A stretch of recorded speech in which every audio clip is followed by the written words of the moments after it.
Ok, rebonjour. Donc, j'ai toujours mon exemple ici entre les fumeurs et les non-fumeurs. Ok. Et là, dans le fond, je vous ai dit que voici ma formule. Ok. Mais que ça, je veux le changer pour SP. Ok. Donc, là, ma question, c'est comment est-ce que je change? Je vais changer de feuille, parlant de changement. Donc, ici, là, j'ai besoin de ça, moi. Mais je veux le transformer en SP. Il faut que je le transforme en SP. Okay? Voici ce que je sais de ça. Je sais que l'erreur type de la différence des moyennes, l'erreur type normale, c'est égal à S au carré chez les non-fumeurs sur N, plus S au carré chez les non-fumeurs, chez les fumeurs sur N. OK?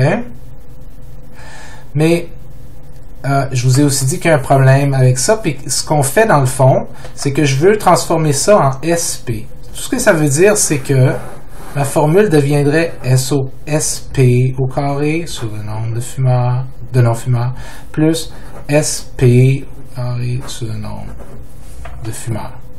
Même chose, sauf que j'ai remplacé ça par ça. Puis ça par ça. Ces deux-là sont exactement la même chose. En fait, ce que j'ai fait, c'est que vous vous souvenez, je vous disais peut-être que un est un meilleur estimateur que l'autre. Ben, dans ce cas-ci, ce que je fais, c'est que je crée un estimateur qui est une combinaison des deux. Fait que je m'assure qu'il n'y a pas un qui est le meilleur estimateur que l'autre. Okay. Ça peut avoir l'air vraiment ésotérique, là, tout ça, là, mais il faut vraiment l'apprendre par cœur. Okay. OK. Donc, là, la question, c'est... Ben, c'est bien beau, ça. Donc, pour résoudre le T ici, ça me prend ça. Puis là, tu me dis que pour calculer ça, c'est ça la formule, mais que tu me demandes à la place de pas utiliser ça parce qu'il peut y avoir des problèmes, tu me demandes à la place de remplacer ces deux trucs-là par ça. Là, moi, je vous dirais oui. OK, ben comment je calcule ça, là? Comment je calcule S au carré P? C'en est deux que j'ai ici, là. S au carré P. Comment je calcule ça? Bon, comment je calcule S au carré P? J'y arrive. Deux possibilités. Si j'ai deux groupes, mon premier groupe, en fait, je vais reprendre mes données de tantôt, là. OK?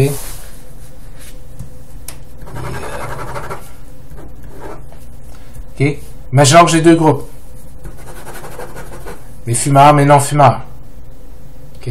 Pour le fun, là, je vais utiliser fumeurs, ça va être groupe A, puis non-fumeurs, ça va être groupe B. Okay? Puis ça commence à devenir long. Là. Puis j'ai le même nombre de personnes. J'ai le même nombre de personnes. Bon, ben mon S carré P, OK? Oups, un instant. Voilà. Mon S carré P, j'ai le nombre de personnes, même nombre de personnes, fait que ça va être S au carré pour les fumeurs, plus S au carré pour les non-fumeurs, c'est par 2. Donc, ça voudrait dire 3,16 au carré, plus 2,45 au carré, c'est par 2. OK? Puis, ça, dans le fond, ça devrait, si j'ai bien calculé 3,16 au carré, en fait, je vais le recalculer ici. 3,16 au carré. OK, c'est ça. Donc ça, ça devrait donner 10 plus 6 divisé par 2. Ça devrait donner 8. OK? Ça devrait donner 8.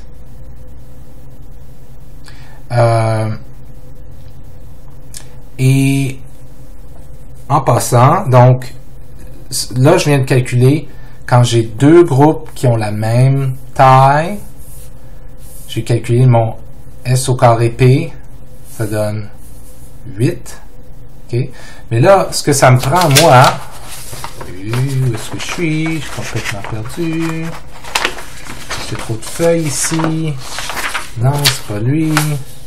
Ah oui, c'est ça. Je suis ici. Ce que ça me prend, c'est ça ici. Là, j'ai SO. Donc, j'ai remplacé, je remplace cette expression-là par SP. Mais là, elle est au carré. Okay? Fait ça, c'est S au carré P. Donc, SP, ça serait la racine carrée de ça. Donc, ça serait la racine carrée de 8. Et puis, la racine carrée de 8, c'est 2,82. 82. Donc, ce que je suis en train de dire, c'est que si je réglais ce problème-là avec 10 personnes chacun, ça ici, là, ça serait égal à SP 2,82. Okay?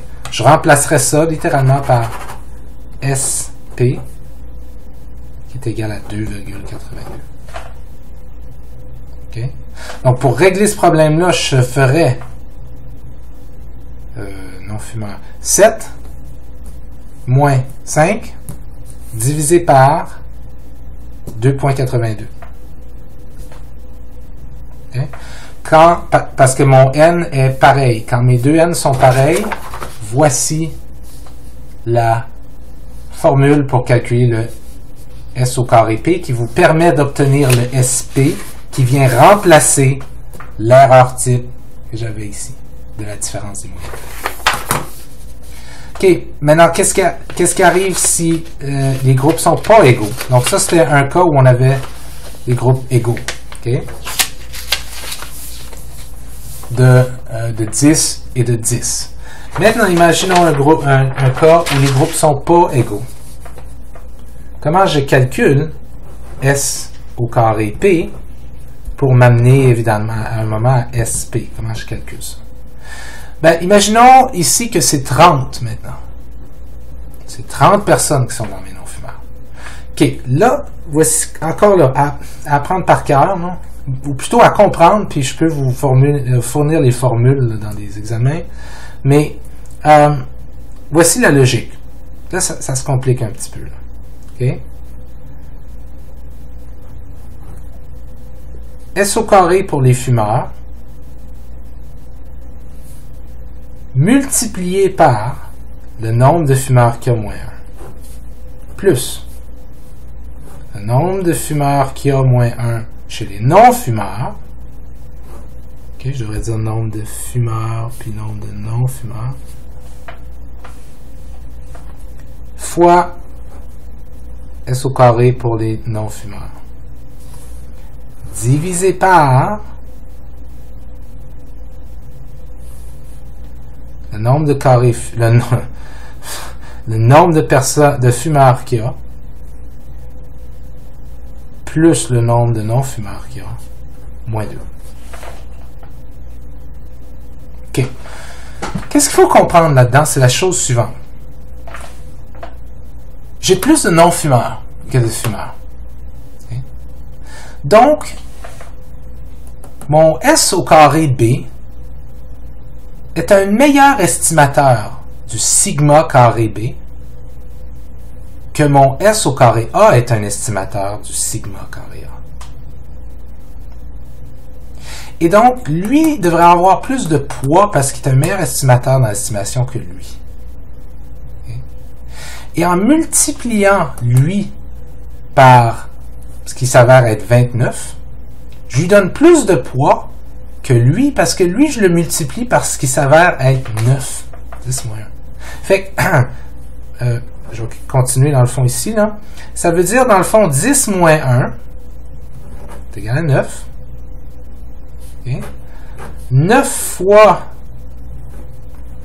3,16 au carré, plus, là, c'est 30 moins 1.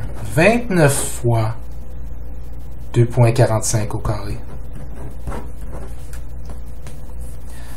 Voyez-vous comment lui ce S au carré là, il est multiplié par beaucoup plus que ce S au carré là.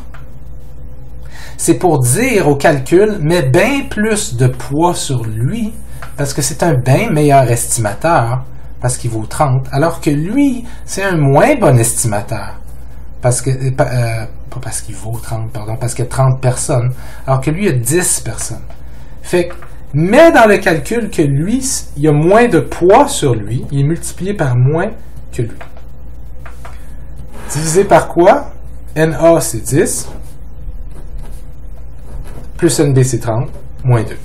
Ça, en fait, ce que ça veut dire 10 moins 1, plus 30 moins 1. Ce qui est la même chose que 10 plus 30 moins 2. Okay? Si je fais ça, en fait, j'ai plus besoin de cette feuille-là. Si je fais ça, je me retrouve avec un S au carré P, OK, qui est de 9 fois... je pense qu'on avait dit que... Attendez un petit peu, je vais retrouver mes affaires. Ouais. Donc, 9 fois 10, plus 29 fois 6, divisé par 40 moins 2, dans le fond, qui est égal à... pourquoi, je sais pas, 38. C'est égal à 90 plus 29 fois 6. 174. Voyez-vous comment il y a plus de poids sur ce S2-là? Bien plus de poids sur lui que sur lui. Divisé par 38. Qui est égal à 90 plus 174. J'ai mis 74, désolé. 90 plus 174. Est égal à 264 divisé par 38. 6.94. Ce S au carré P est égal à 6.94. Donc, à quoi est égal SP? Ben, à la racine carrée de 6.94. C'est égal à quoi? Ben, à 2,6. À 2,63. En fait. OK? Tantôt, quand on avait estimé à quoi c'était égal,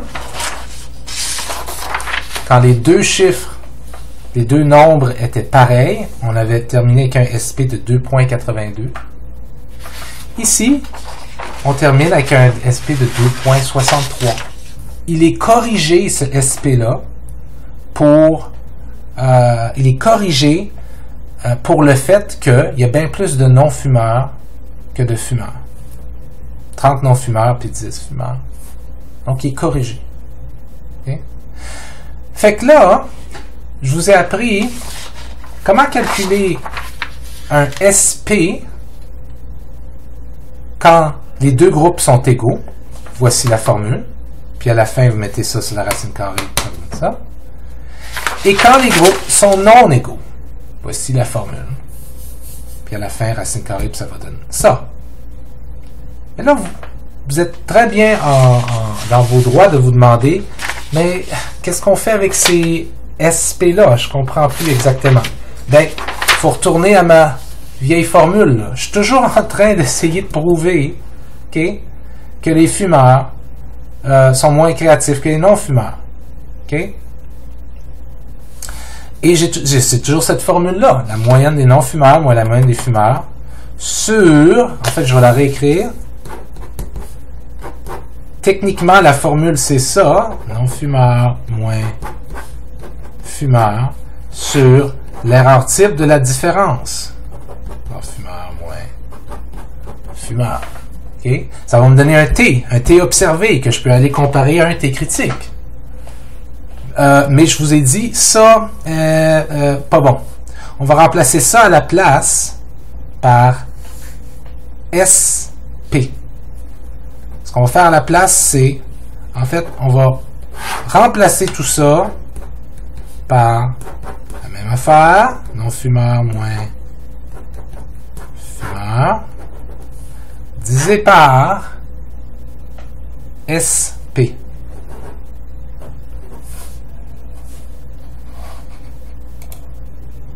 Ben, dans notre cas ici, imaginons qu'on avait 10-30, OK? 10-30. Puis je vais faire un exemple propre là, dans la prochaine vidéo, là, pour s'assurer parce que là, ça a été long, puis j'ai passé à travers tout ça. Mais imaginons qu'on a 10 fumeurs, 30 non-fumeurs. Okay? Ben, la formule nous donne la moyenne des non-fumeurs est égale à 7, moins la moyenne des fumeurs est égale à 5, sur SP, mais le SP que j'ai calculé en présupposant qu'il y avait un nombre inégal. Donc, ce SP-là était quelque part ici. C'était lui, en fait, que j'avais calculé, qui est égal à 2,63. Bon. 2,63. 7 moins 5, 2. 2 divisé par 2,63, mesdames et messieurs. Ah, je me suis trompé. 2 divisé par 2,63 égale à 0,76. Mon T est un observé. Mon T observé est de 0,76. Okay? Je répète, mon T observé pour la différence entre ces deux moyennes-là, étant donné qu'il y a 10 personnes ici, 30 personnes là, puis un S de ci, puis un S de ça ici, mon T observé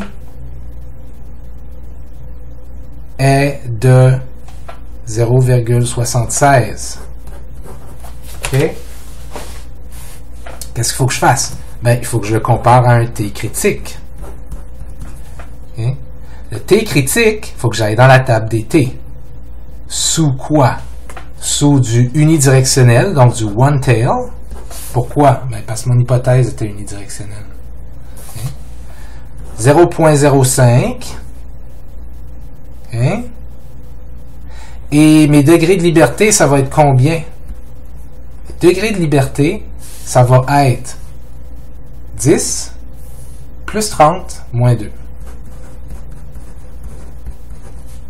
Qui va être 48. Okay.